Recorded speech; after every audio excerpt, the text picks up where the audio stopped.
I wouldn't call myself a big Twitter guy. Are you still an egg? I'm still an egg, yes. Okay, we'll work on that.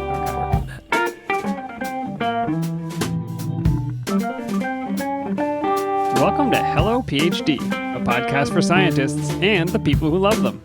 This week, we tell you how to use Twitter to promote your research and advance your career. Stay with us.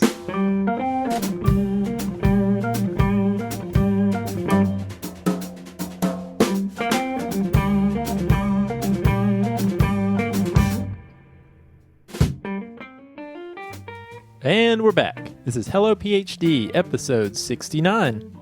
I'm Joshua Hall, And I'm Daniel Arneman. and we'll discuss the human side of science and life in the lab. Welcome back, Dan. Josh, how's it going? It is going great. I'm excited about this topic tonight. Okay, I'm excited about this topic as well. Twitter, that's your thing. You know me, I love some social media. You are the social media guy in this organization, because I am certainly not. Yeah, I don't know if this counts as social media, but back when we were in college, I guess it was pre-social media, right? No, that's when Facebook started. When we were in undergrad? When I was an undergrad, I had it as an undergrad. Oh, wow, you were ahead of the time. And Napster, do you remember Napster? That was great. I had a blog. Yeah, you did. You had a webcam? I did. When I was in college as an undergrad, I had a webcam in my dorm room that broadcast 24/7 for at least 3 years. Keep in mind, though, this was the 1990s, and it broadcast one image every 5 minutes, right? Yeah, I had stats of where my viewers were coming from, and there was this one this one hit from Australia we got every morning. One at IP 8 address, a.m. yeah. Yeah, it was probably when my roommate was getting out of the shower. I don't know. Yeah, well, luckily it wasn't you. We had a privacy screen, so it's okay. Before we get into our ethanol, we have another Patreon shout out. Oh, excellent. Thank you. Yeah, I wanted to thank Arlen, who supported the podcast through our Patreon page. Thanks, Arlen. If you'd like to contribute to the show, you can go to patreon.com/HelloPhD. All right, Dan, our beer this week comes from a listener again. I mentioned on our last show, Jada was kind enough to send us some beer from up in Massachusetts, and she actually sent us some other beers as well. And so we're going to drink one more of these beers that Jada sent us.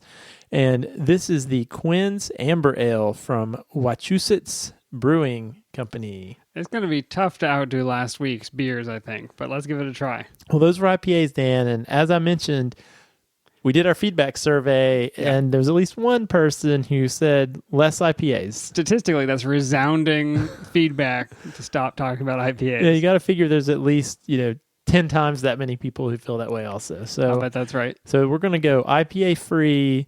I might say, Dan, at least until summer. I'd like to announce my resignation from Hello PhD. We're looking for new co-hosts. Now, I'm saying it here, Dan. I'm putting a flag down. No IPAs until summer. Can I secretly keep IPAs behind the chair here? Well, nobody can see us. We That's could actually true. drink IPAs and pretend. This amber ale is deliciously hoppy, just like the IPAs I enjoy. Well, believe it or not, this is Quinn's Amber Ale. So let's give it a taste and see what you think. It's good. It's refreshing. It is decidedly less punchy. Well, I'll say, Dan, I owe a lot to Amber Ale because I would say Amber Ales are really what really were my gateway beer into craft beers. I drank a lot of Amber Ales. Very approachable. I always recommend an Amber Ale if I'm with a friend at a place that serves beer and they're not a beer person. I think an Amber Ale is a fairly approachable one, don't you think? Yeah, it doesn't sit on the palate quite so long. So you take a drink, it's refreshing, it tastes good, but you're not left with that bitter aftertaste. And a lot of people don't like that about beer. And I'll say with this one, Dan, this one has a little bit of that nutty character that I kind of like.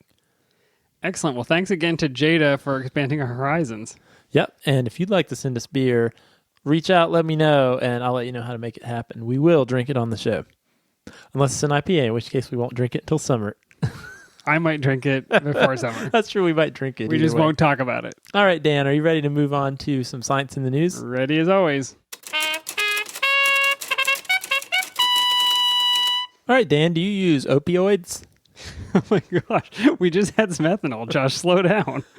The answer is no, not that I know of. You probably are aware that opioid use and abuse has really been on the rise in at least the United States over the last number of years. Yeah, and making a lot of news. I mean, there are communities that are really hit hard by this where families with several children are dying from opioid overdose. It's really horrifying. Yeah, and this is a little off topic, but as I was researching this topic, I saw one headline that was the United States consumes the vast majority of all the world's opioids. Hooray! Number one. Dan, you've probably heard of the CDC. They put out a weekly report called Morbidity and Mortality Weekly, MMWR. I'm not subscribed to that, but okay. Yeah, it sounds terrible. It sounds like something Wednesday Addams subscribes to. This week, there was an article that was entitled "Characteristics of Initial Prescription Episodes and Likelihood of Long-Term Opioid Use" from 2006 to 2015 in the United States. Okay. What the researchers did, these were researchers from the University of Arkansas. They wanted to know of individuals who were first-time opioid users. So they were prescribed opioids for the first time, not for any chronic condition.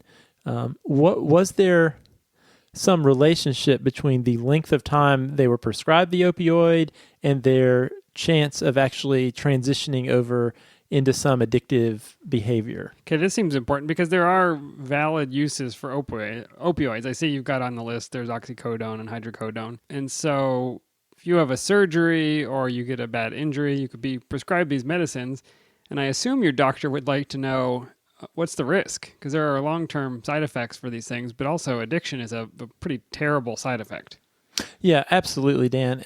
And so typically what happens is when a patient gets their initial opioid prescription, often it's just a one-day supply. And again, we're not talking about any chronic conditions or cancer, but just these sort of acute injuries that you might need some additional pain relief. So what the researchers did was they actually tracked prescription records of around 1.3 million patients between June 2006 and September 2015.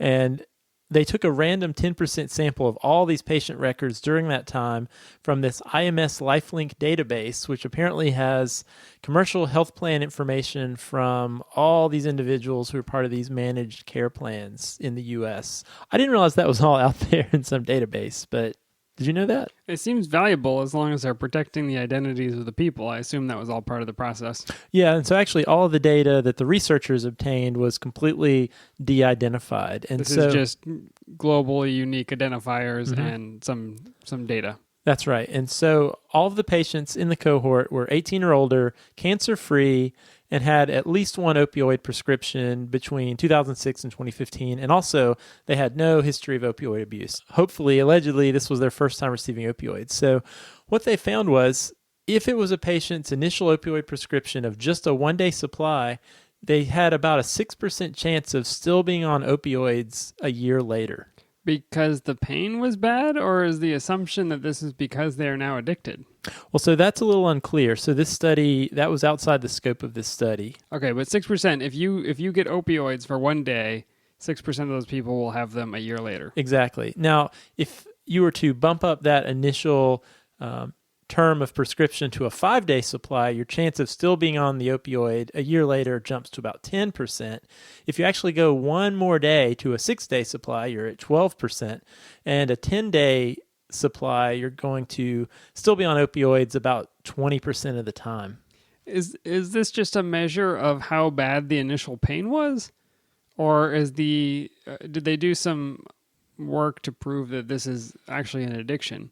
And then follow-up question for you, Josh. I'm sure you're ready for this one. How do they continue to get prescriptions for opioids if they're exhibiting addictive behavior? I don't know the answer to that one, Dan. I'm not a doctor. Okay. I'm not that kind of doctor. Yeah, that's right. I don't know. You just play one on the radio? That presumably, still going to your doctor complaining of pain, or I'm not sure. Yeah, these numbers seem like they'd be really difficult to track because I imagine there are some people who got the 1 day of opioid prescription, and then there's probably some number that get addicted and go to the black market to get it. They don't go back to the doctor for it. So I don't know. Or maybe this is a sign of people who go to get a prescription and then they continue to go back to fill prescriptions to sell it on the black market. Oh, that's an interesting idea, Dan, because I was going to say, this is just tracking individuals who receive this from their medical provider through a prescription, but I believe there's also data out there that a lot of people who become addicted actually are buying it on a black market or get it from a friend or relative. So This could be a measure of how quickly you become a drug dealer. that's an interesting alternate hypothesis. I will say, Dan, that the other data from this study, they not only looked at 1-year probabilities, but also 3-year probabilities. And of course, those numbers were less than the 1-year numbers. But for someone who received just an initial 5-day supply of opioids, about 5% of those people were still on the medications 3 years later. And that actually plateaued up to about 20% of people who were on a month's supply were still on the opioid after 3 years. So regardless of the full meaning of these continued prescriptions, I am really pleased to see that there are people doing research on this. We know enough about how opioids work to understand that it is really hijacking some of your neuro reward pathways. I get really concerned when we treat that as a crime and not as a medical condition. And I'm excited to see research about it because that means we're going to apply some scientific rationality for understanding it and maybe treating it rather than trying to punish it away. Yeah, and one unique and maybe troubling finding from this study was they certainly were looking at some of the well-known prescribed pain meds like the oxycodone or OxyContin, the Vicodin, the hydrocodone, but also they looked at another opioid called Tramadol. Had slightly different action, was thought to be one that was slightly less long-acting, that they was actually prescribed because they thought it had less addictive potential, but that one actually seemed to be just as bad as the others, at least in this study. Just goes to show you don't always know the long-term effects of these new medicines. So please, people that are doing this research, continue. This is really important stuff. Yep, and we will post a link to the article and a really great write-up about it on the show notes.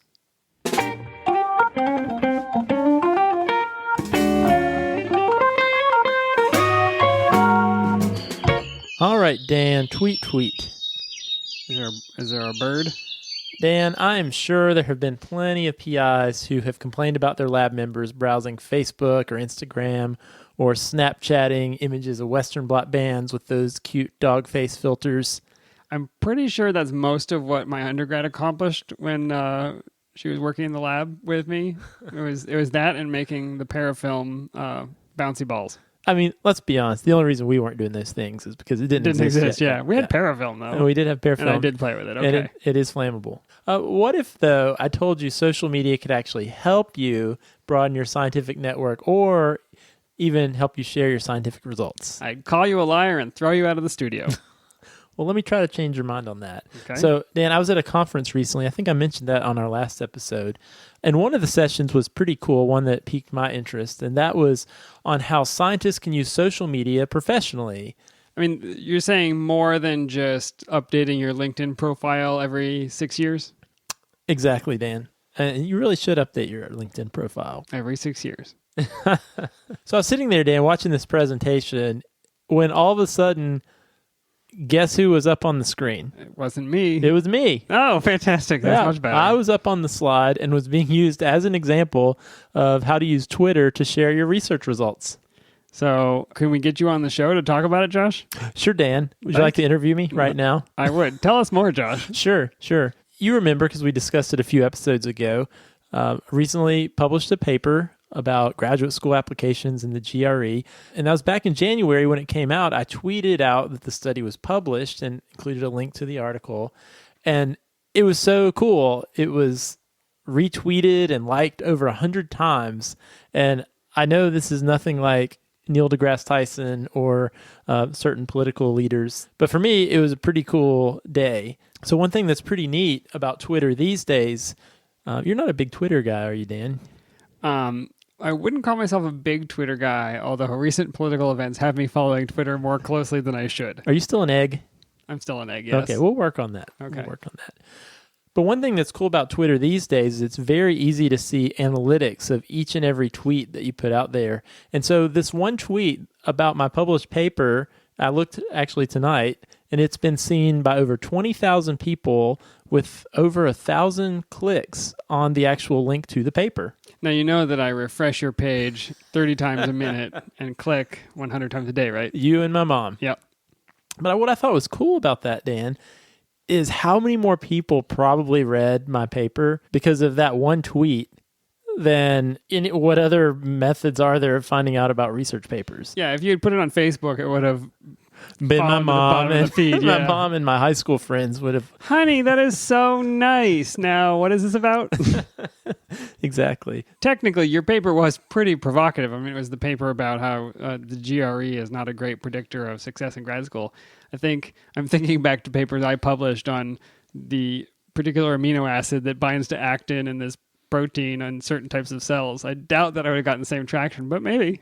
Well, one thing I've noticed, Dan, is some faculty, even at my institution, who have increasingly jumped onto Twitter and have been not only tweeting about their own research, but their colleagues' research that they find interesting. And while I'm not in the fields that they are in, it's been interesting to see there's definitely dialogue that's going on, not just between faculty and other faculty, but between other graduate students and postdocs who are within that field. And that's pretty cool. And all in 144 characters? What kind of messages are we making? This is not active peer review. This is just sharing? That's just sharing information and making contacts with people. But one thing that I thought was cool that I wanted to share was not just being able to share my research on Twitter, but prior to publishing the study, I actually tweeted out that I was excited. I submitted this paper about the GRE, and it just so happened, unbeknownst to me, that one of the managing editors of Science Careers happens to be a Twitter follower of mine.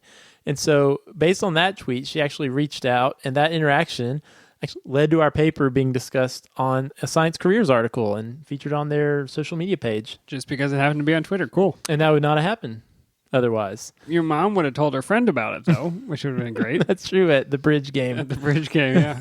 My mom does not play. My grandma played bridge. Bingo. Also, my son got a paper.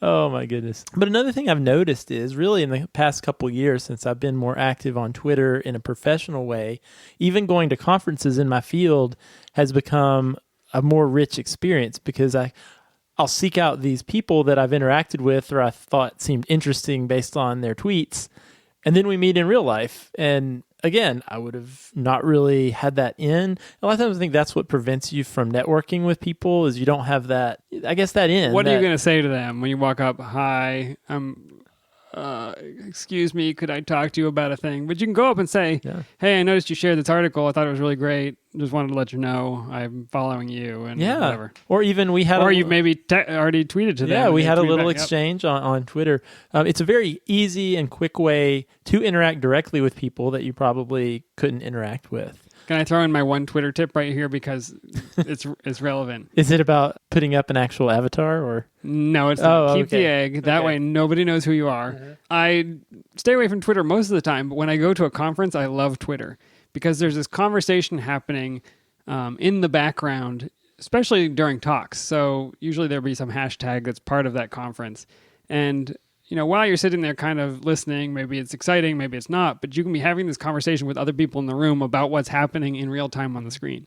And it's like, it's so much more interactive than just sitting there and passively consuming the slides. And it gets a conversation that kind of spins off to the side and can continue afterwards. I think it's cool. And so I take an iPad with me. I set up a Twitter app and keep up with it. Yeah, that's definitely true, Dan. And also, if for one reason or another you can't attend the conference, you can follow along some of the high points from back home. Then you just feel sad because you're not there. Yeah, usually. I usually feel that way too. So anyway, Dan, all of this got me thinking that Twitter really is an underutilized resource, I think, for scientists. And it has a lot more to offer than just, sharing memes or keeping up with whether America still exists or deep thoughts at 3 a.m.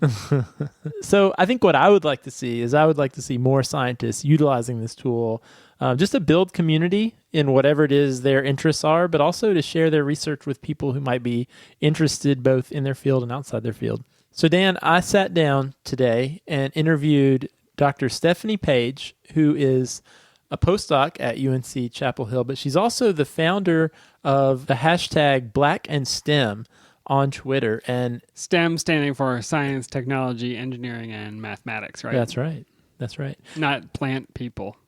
No STEM. They would be included. They're science. That's true, yeah. They're science.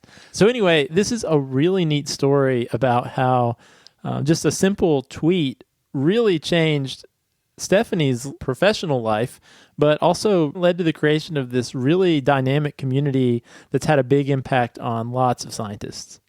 Stephanie Page, I'm a postdoc in pharmacology here at UNC, creator and curator of Black in STEM, or hashtag Black in STEM, on Twitter. We also have a Facebook page, Black in STEM.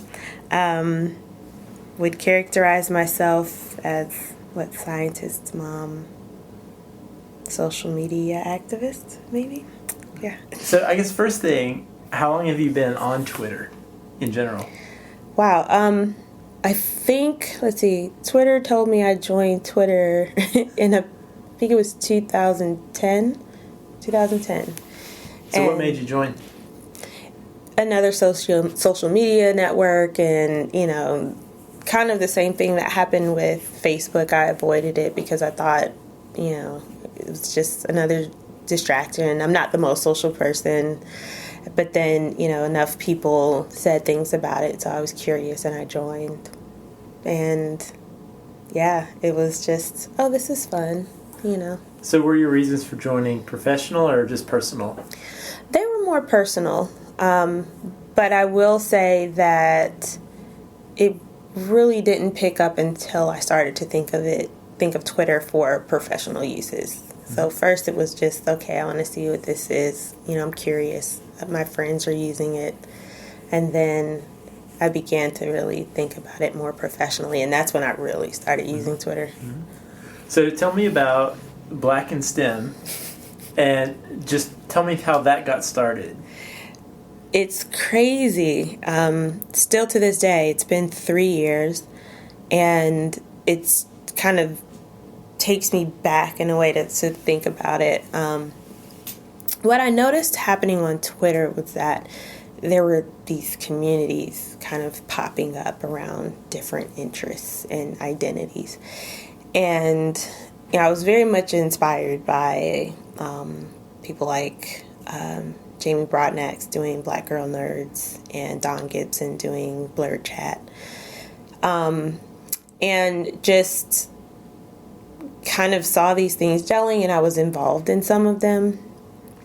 But at the same time, I was here in graduate school. I was in IMSD, which was extremely beneficial. But being a mom and a graduate student, I had to miss a lot of the socials. And literally just had this idea that, Twitter allows people to socialize from different locations, and it doesn't rely on everyone coming to one location, and doesn't necessarily rely on everyone being completely free of work or parenting responsibility. So I'm just gonna, throw this out here and just see, maybe 20, 30 people will gel around being Black and being a STEM professional. And literally was snowed in one day. Was snowed in, terrible snowstorm a few years back. Started the hashtag, and it trended. So what was your first tweet with Black in STEM? My first tweet with Black in STEM was, let me get the wording right. It was roll call, but it was a play on words. So instead of ROLL, it was ROLE, roll call. And then just, Black in STEM roll call. What's your STEM? And it just completely took off. And how many people responded to your roll call?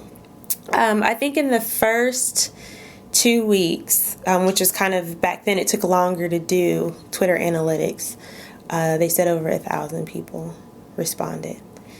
And in terms of who was actually searching and using the hashtag, it was enough for it to trend worldwide. So we didn't find out that it trended worldwide till after the fact. Now you kind of see things happen in more real time. But yeah, when I started getting phone calls from, media sources like, do you want to talk about this? This is huge. And I'm kind of like, what's huge? Well, you trended worldwide. And that actually happened, a few times, and so it kind of popped up on a lot of different radars. So how much time passed between that first snowed-in day when you made that tweet and media contacting you?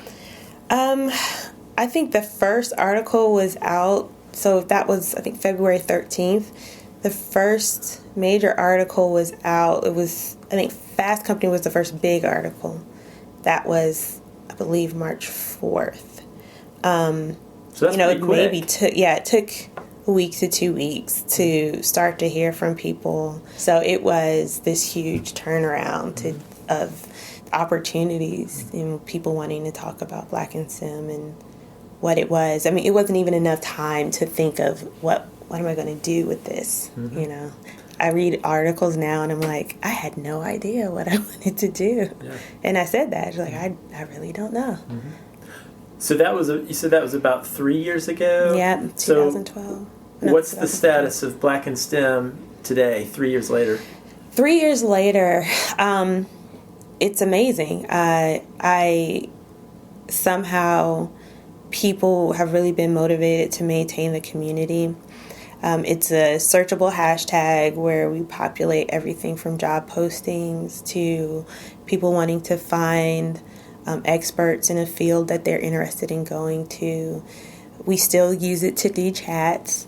We use it to, and we being the people of the community, we use it to connect journalists to scientific experts or technical experts. We use it to sometimes just get a good laugh because, there's someone, a character on TV and they're Black in STEM, it's just, it kind of, a lot gels around it.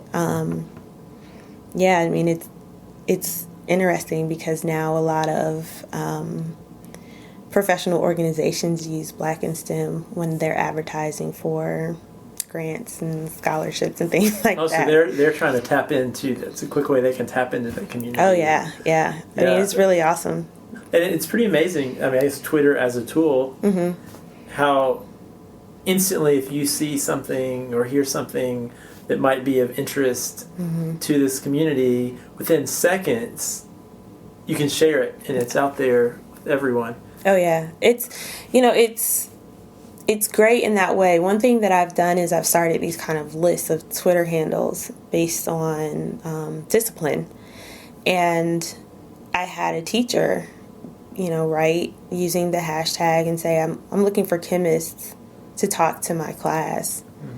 And within seconds, I see that. And then there were chemists who already responded, but I was able to go into my list and say, okay, I can connect you to these people. And to me, that's kind of the point of it, is now this teacher in her classroom or his classroom has 10, 15 Black chemists ranging, in chemical disciplines, talking and Skyping in with his class.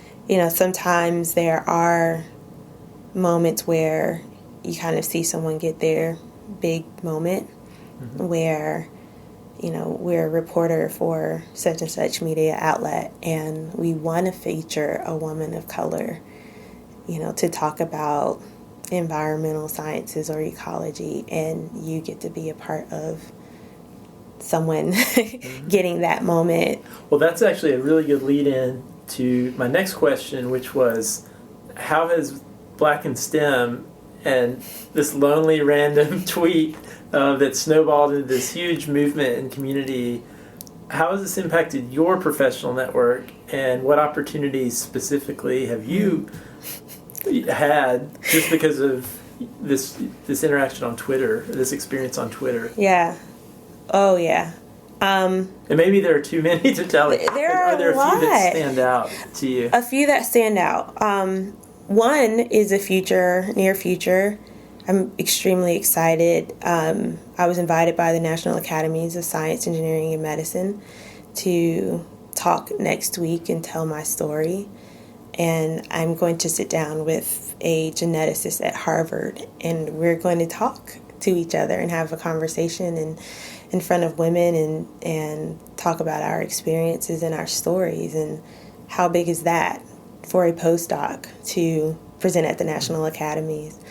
You know, being featured by Al Jazeera, or NPR, Fast Company, you know, getting my name into, you know, science, you know, things like that for this work that I'm very passionate about. But it does also put me into a realm in terms of doing science.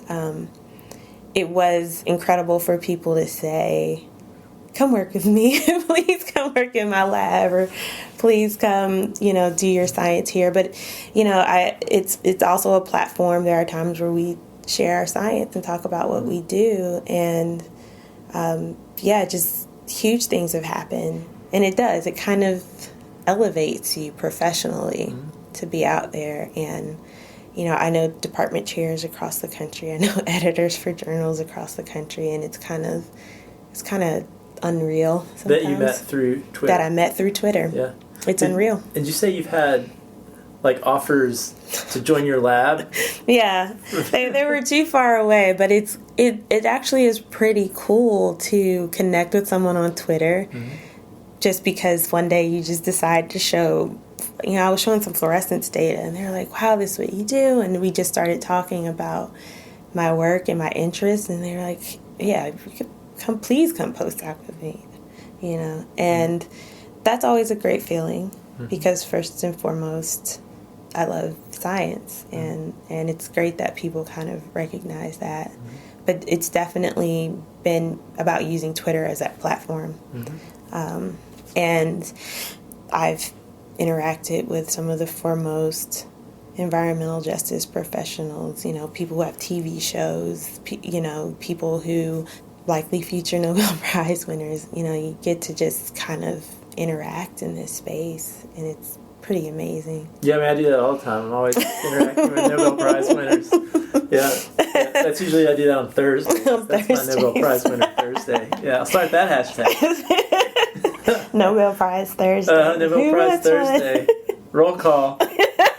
Where's all my Nobel laureates at? You know what's funny is I don't know many on Twitter. It's because they're all old. They're all like, no. So what advice would you give to grad students, postdocs, who are maybe new to Twitter or maybe not even on Twitter? What advice would you give to them to use Twitter to expand their professional network? The advice I would give to graduate students and postdocs wanting to expand their professional network is to, you know, start a Twitter, be yourself, but be considerate of, you know, what you're saying and how you're interacting. But now there are a lot of avenues to find people and connect to people. And nowadays, you can tweet someone whose work you're interested in and say, I'm interested in your work. Can I talk to you? Can I learn more? People are very open nowadays.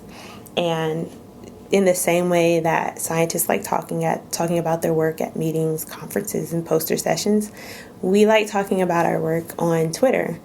And it's a very great way to take, you know, someone who might be in a different time zone or in a different part of the country or part of the world, and immediately all of those limitations are reduced to just an internet connection.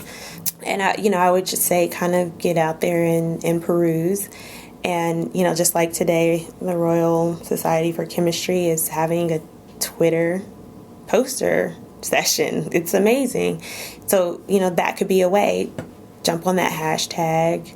Sometimes you can search really generic things, like really generic science terms, search bioinformatics, search biochemistry, search microbiology, and it will help you find people, it will help you find hashtags, it will help you find, you know, organizations, and just go for it.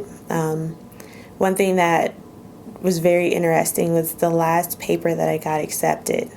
When I submitted the paper, they asked for my Twitter handle. And I think this was Journal of Bacteriology. And you were like, yes! I was like, ah!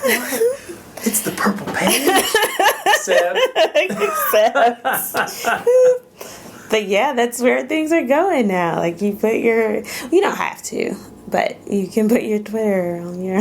Yeah. But now, they're doing more research on kind of the impact of social media and, on things that we care about as scientists. And preliminary evidence suggests that tweeting your articles leads to more citations.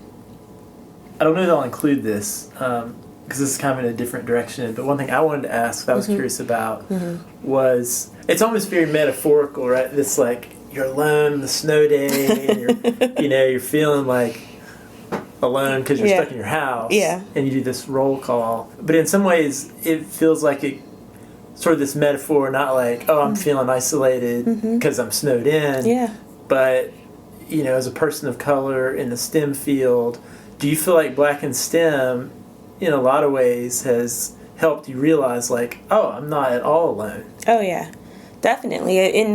And this is kind of happening in two ways continuously. When I was finishing my dissertation, to have the wealth of experience along with the perspective of being Black, and in some cases it was being a woman and being a mom, kind of all of these combinations of, that make up my identity. The other thing was, within Black in STEM, to be Black and have a PhD in the sciences or engineering or math is the norm. So much so that I had to go to some people who felt like, oh, these are all PhD, this is what this was for. And we had to actually stop and take the time to say, no, it's just, we're not used to so many of us being in one kind of sphere at one time. And, in the time that I have, that Black in STEM started, what is both helpful and hard is that, for example, I met Jedidah Eisler through Black in STEM, and she's the first Black woman PhD from Yale in astrophysics. And it was crushing that we're still having firsts. But at the same time, she's someone who is an example to me. Monica Cox, who was the first tenured Black woman professor at Purdue, who is now chair of a new department at The Ohio State University. Like, that's unheard of. To me, that's inspirational. To me, it means a lot to be able to connect in those ways. And it helps to put things in perspective that I feel extremely isolated, but I have this support system that understands, I have a phenomenal support system here. And at the same time, having that kind of, that nuance considered is different. It makes a big difference. So, it's really, I cannot say enough. And, I was so exhausted when I defended, and, my brothers were posting pictures and things like that, and I just wanted to sleep. And, I just remember opening my eyes the next morning and saying, like, who even cares that I did this? And I woke up and I just had so many messages from people just through Black in STEM saying, congratulations, this means so much to us that you've accomplished this. So it's great. All right, Dan, what'd you think about that? It's such a cool story, and it's like a lightning strike. She didn't expect it, and it could have gone any other way, but wow, what an amazing opportunity. Yeah, I thought that was pretty amazing. And what about that Twitter poster session thing? And by random chance, is happening today. Pretty amazing. One thing that Stephanie mentioned happening today, the Royal Chemistry Society is having a Twitter-only poster session. What do you mean Twitter-only poster session? Twitter and posters are different media. Yeah, so there's this hashtag. You can check it out. It's RSC poster. And let me pull this up for you, Dan. There you go. So I guess people in this poster session, they've posted their posters, and people, look at all this. It's just a tiny version, an image of whatever poster you probably presented at your last meeting. Yeah, it's pretty neat. And, you don't have to pay to travel somewhere and interact with only the people who happen to come by. So I could tweet to these people and ask them questions. Yeah. Walk me through the introduction first, please. That's pretty cool. So you can skim through, maybe add a couple other search terms to the hashtag RSC poster and find people working in your field. Yeah, and I thought it was also cool, not just sharing your research, and I talked a little bit about, doing that myself, but Stephanie even mentioned she had postdoc job offers just because she had posted results and information about her research on Twitter. Yeah, it's kind of in line with what you've been able to do with your paper. I was fascinated by her comment that research that gets tweeted gets discussed, gets cited.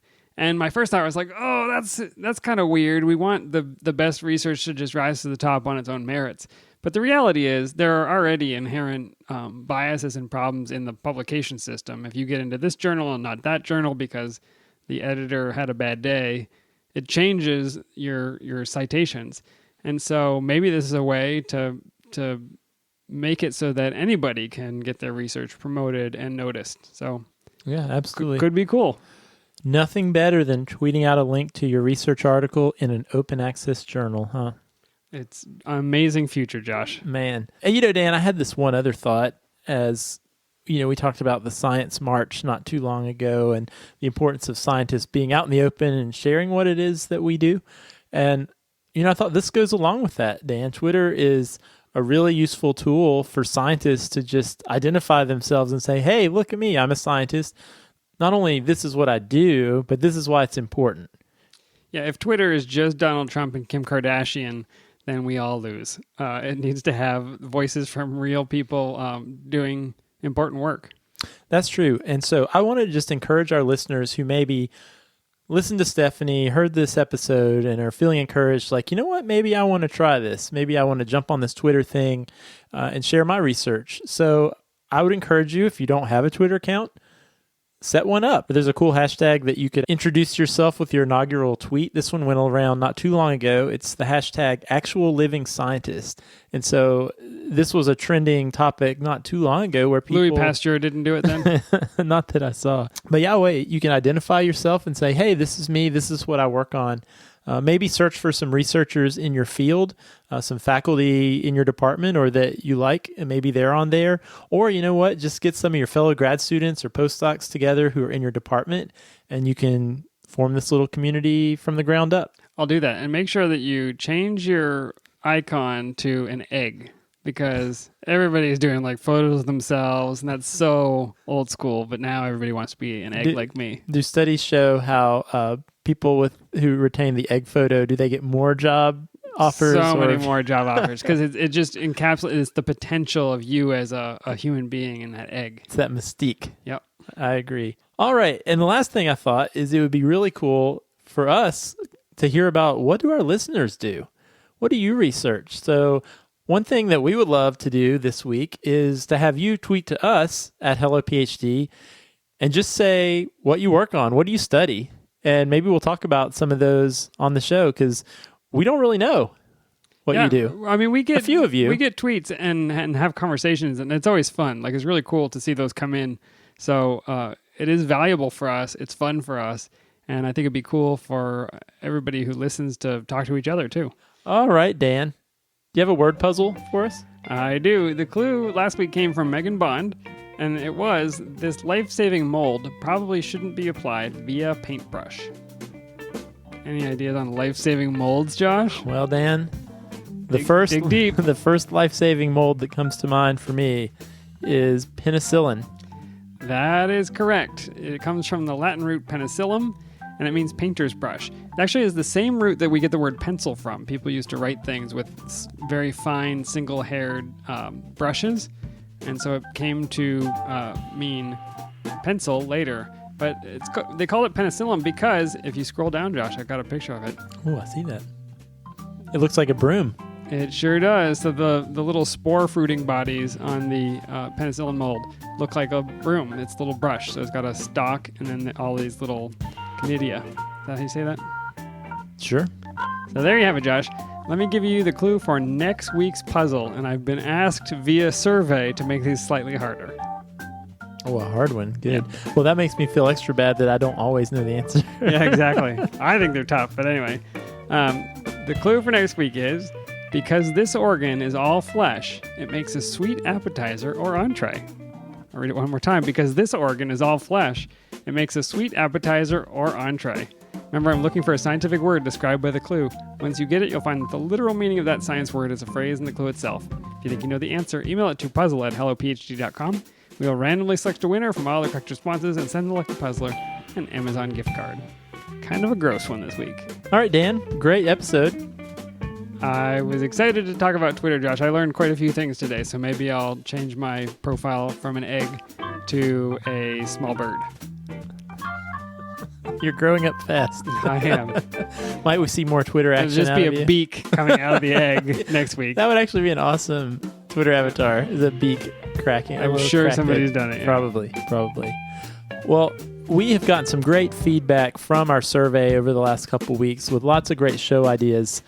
If you have other ideas for things you would like to hear us talk about on the show, or if you have a question for us you'd like to answer on the show, you can email us podcast@hellophd.com, or we expect to get a lot more tweets at hellophd, and we would love to hear from you. If you like the show, you can leave us a review on iTunes. That helps others find the show, and we love the feedback. If you don't like the show, you should find something else to listen to. Yeah, there's a lot of podcasts out there. You really shouldn't waste your time if you don't like the show. But they wouldn't have gotten this far, would they? That's true. I would say no one who doesn't like the show would still be listening at this point. I can't believe we're still listening at this point. All right, let's get out of here, and we will be back at you next time. We'll see you then, Josh.